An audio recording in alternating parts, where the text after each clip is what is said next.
It is just all around a really, really interesting one where the Wings have now got significantly worse. Picture this, a locker room divided, arguments brewing behind closed doors, and one player growing distant by the day. Dijonai Carrington's time with the Dallas Wings wasn't just complicated, it was doomed. So when she was shipped off to the Minnesota Lynx, it wasn't just business, it might have been personal. Let's talk about what really went down.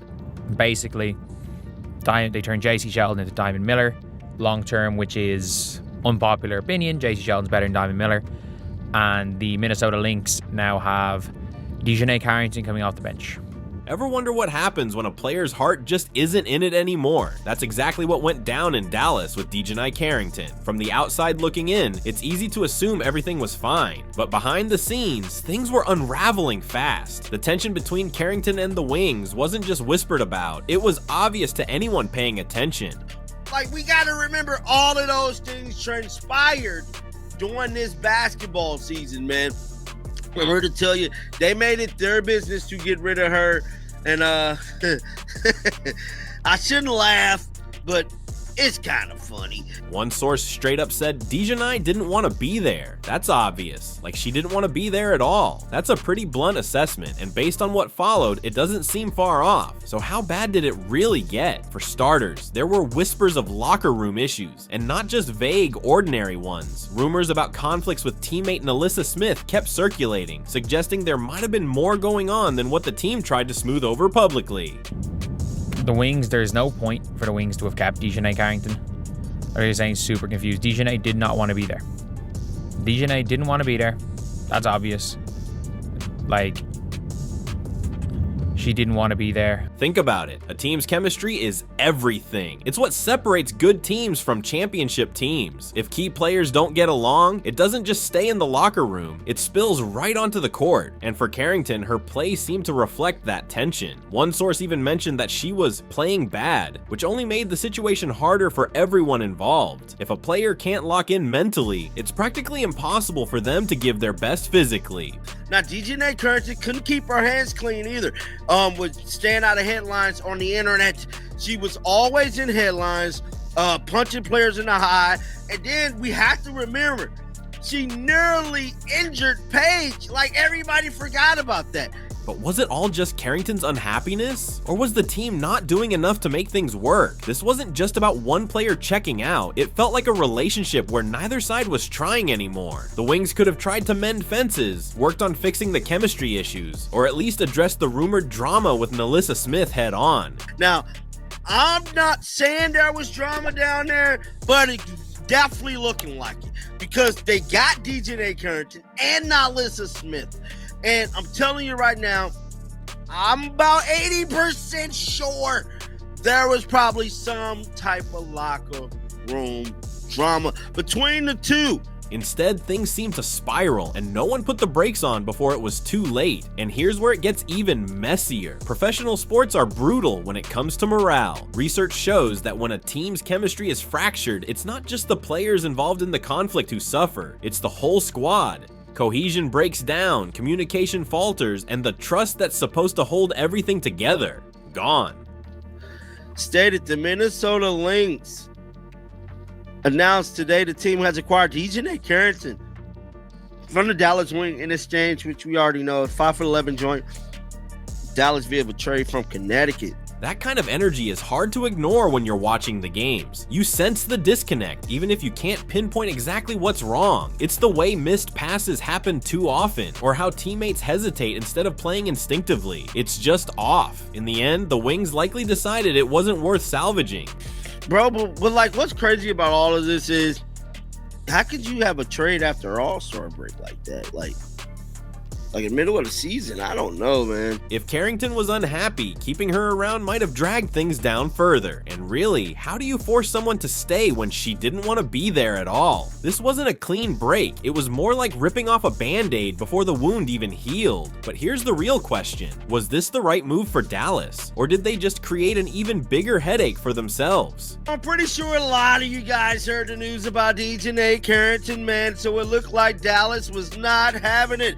Now, we we do know they head coach has some choicy words to say in their last press conference about the team. He pretty much said that the Indiana Fever bullied them all the way up and down the court. Trading one of your players mid-season, especially someone like Dijonai Carrington, that's not something you see every day. So what pushed the Dallas Wings to pull the trigger now? The trade itself raised a lot of eyebrows, and for good reason. Carrington was sent to the Minnesota Lynx in exchange for Diamond Miller, Carly Samuelson, and a second-round pick in 2027. And the Wings turned JC Sheldon basically into Diamond Miller when it's all said and done. They got a 2027 second-round pick and Diamond Miller. Carly Samuelson's injured for the year, so it's just there to match contracts. At first glance, it looks like a pretty straightforward deal, but when you break it down, it starts to feel a lot more complicated and frankly, kind of questionable. Here's the thing, Carrington wasn't just any player for the Wings. Yes, there were issues behind the scenes, but on paper, she had upside. The idea of giving her up mid-season left many people scratching their heads, especially considering what Dallas received in return.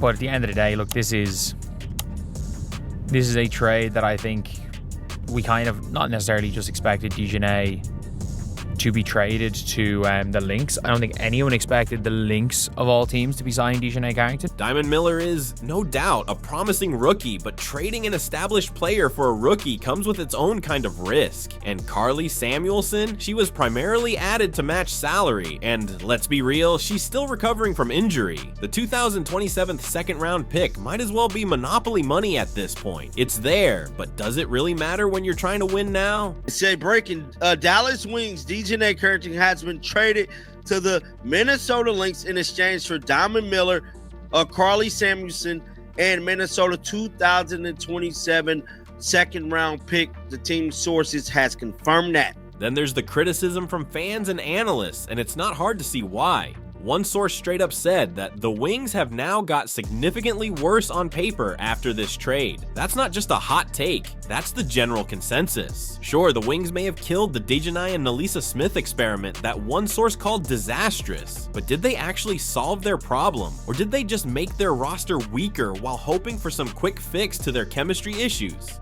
On paper, they've gotten significantly worse, but it ends the disastrous off-season experiment of the Dijonai and Nalisa Smith.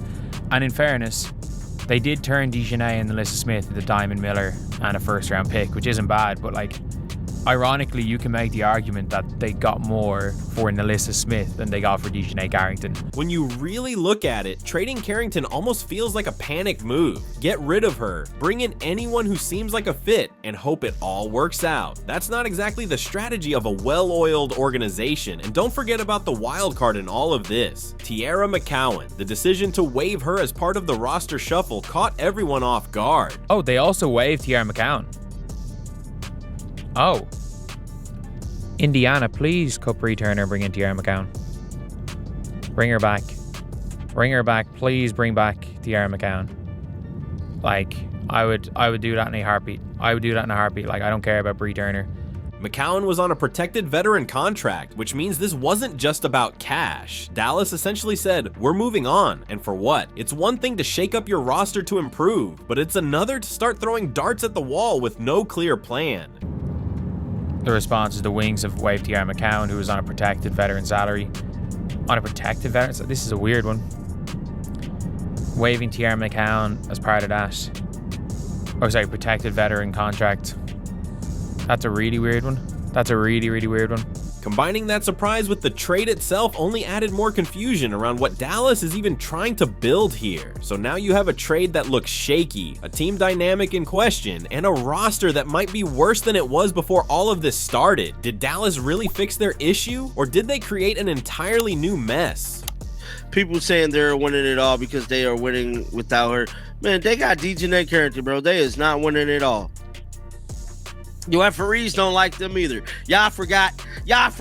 These referees don't like Minnesota either. Did y'all forget what happened in the championship last year? Whatever the case, it seems like the Wings traded away a key piece without knowing what comes next. But for the Minnesota Lynx, who just picked up one of the league's most versatile players, things are starting to look a lot more interesting. Let's break down what this move means for them. And basically, the Lynx have given up Diamond Miller and their first round pick for this year because of what they gave up for Carly Samuelson, and a second-round pick for next year for Dijonai, which is... I don't hate the trade. I don't hate it from the Lynx perspective long-term. New team, new opportunities. But can Dijonai Carrington live up to the hype in Minnesota? Let's not sugarcoat this. Her time in Dallas was a mess, but a whole new chapter just opened up. The Minnesota Lynx didn't make this trade as some throwaway move. This was deliberate. They're not just looking for a May rotation player. They're looking for someone who fits into their playoff push. And like, look, this is a trade that clearly makes, considering the fact that Diamond Miller was barely doing anything, just by default makes the Minnesota Lynx a better team. If nothing else, it means that they've got multiple defenders to throw at Sabrini and Escu. Somehow, the Lynx looked at Carrington and saw a piece worth gambling on. It's bold, but maybe it's exactly what she needed. The team has been quietly building towards something big. They have their eyes on the playoffs, and Dijonai might be the edge they need. From the Lynx's perspective, this isn't just about adding talent, it's about strategy. Carrington's skill set gives them flexibility they didn't really have before. And that's if anyone's going to be able to get the best out of Dijonai, it'll be Shara Reeve. I have to say. If anyone's going to be able to get the best out of Dijonai, it will be her. Both offensively and defensively, Carrington brings versatility, not something every player offers. And here's where things get really interesting. She's coming into a system guided by Cheryl Reeve, a coach known for getting the most out of her players. The Lynx clearly think they can tap into Carrington's potential in a way Dallas never could. It means they can throw Kayla McBride, Bridget Carlton, Dijonai Carrington, and Courtney Williams as Sabrina. It gives them a different look on Brianna Stewart versus the Liberty in the playoffs. If they're playing the Aces, let's be real, the Aces aren't beating the Minnesota Lynx. But don't think this will be a walk in the park for Carrington. She's walking into a high-pressure situation now. After struggling to find her rhythm in Dallas, she's got to prove that those days are behind her. There's no time to figure it out later when you're competing for playoff positioning. The Lynx need production, and they need it now. But I think everyone expected that Dijonai was gonna be gone. Like, she's getting a ring, man. It's gonna be tough to beat the New York Liberty. But yeah, Dijonai might literally go from being a max contract flop for the second worst team in the WNBA to a champion in a year, which is kind of crazy. For Carrington, it's not going to be enough to just blend in. Teams like Minnesota make these trades because they believe the player can be a difference maker, even off the bench. The pressure for her to perform is real, and if she stumbles, people will notice. Funny, now Minnesota did welcome her with open arms, man. Now, I haven't seen if she said anything about this trade.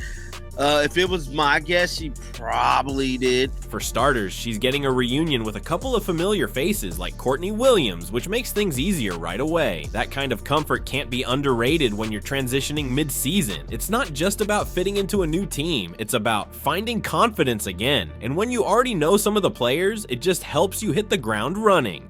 So Dijonai Carrington definitely reacted to it with the welcome to Minnesota post. She retweeted this, and only thing I can say about it, her or Cheryl Reeve do not care for Caitlin Clark. Like, we all know that, and it looked like a bunch of Minnesota fans is happy to acquire her for whatever reason. The Lynx seem locked in on figuring out how to best use her abilities. Defensively, she can be a disruptor in ways that can't really be measured on a stat sheet. Offensively, she adds depth that could create matchup nightmares for top contenders like the Liberty. They're trusting that a change in scenery, combined with a culture that's built to win, will reignite the spark she lost in Dallas. And honestly, there's precedent for this. It happens all the time. And with Samuelson out for the year, I think it's a pretty straightforward trade to make. If you are the Minnesota Lynx, like, it is, you go for it. The New York Liberty stacked up, bringing in MMS man. They just stacked the deck even more. Players who get written off in one city go somewhere else and suddenly thrive. Different system, different energy, different results. Could she be next? The truth is, this trade isn't just a fresh start, it's a career crossroads. If Carrington can step up, Minnesota might have just banked on the steal of the season. So who won this deal? The Wings, the Lynx, or maybe Carrington herself? They got something for Dijonai. Like, I thought Dijonai was a hard player to trade. A $200K contract made her extremely hard player to trade. But at the end of the day, yeah, it's a win, I guess, for the Dallas Wings. It's a win for Dijonai more than anything. Dijonai Carrington's trade isn't just about changing jerseys, it's bigger than basketball. It's a story of second chances, messy team dynamics, and honestly, redemption. Going from being a max contract flop for the second worst team in the WNBA to possibly chasing a championship ring is wild. The Lynx have got Dijonai Carrington, but whether it's a win or a loss for the Lynx, who knows? The one person who this is a definite win for is Dijonai, who's going from the bench of an incompetent team to the bench of a contender. With the Lynx, Dijonai Carrington is in the hands of Cheryl Reeve, a coach who thrives at maximizing potential. The Lynx now have options and depth to throw at top teams like the Liberty. So what do you think? Did Dallas give up too soon, or did the Lynx just steal a star? Let us know.